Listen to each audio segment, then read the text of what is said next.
Buenos días, buenas tardes, mi gente hermosa, para todos nuestros paisanos que radican en la Unión Americana, en México. Nosotros somos sus amigos líderes de la región mixteca, de aquí de Yubinani, paisanos. Pues de mucho cariño y con mucho gusto le vamos a mandar esta chilena para todos ustedes, la gente de Guerrero, de Oaxaca, de diferentes estados.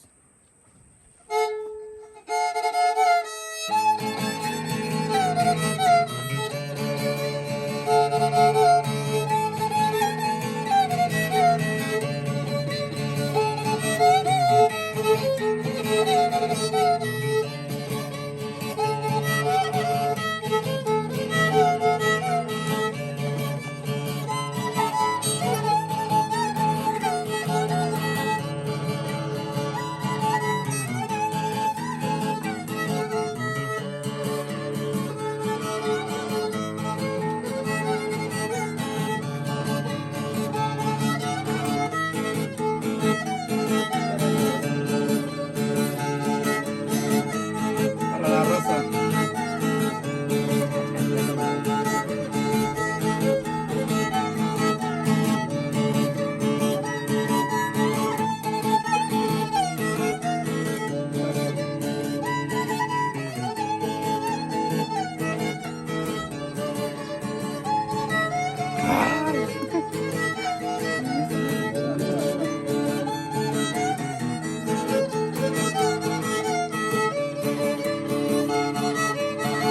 Mira, un gusanito.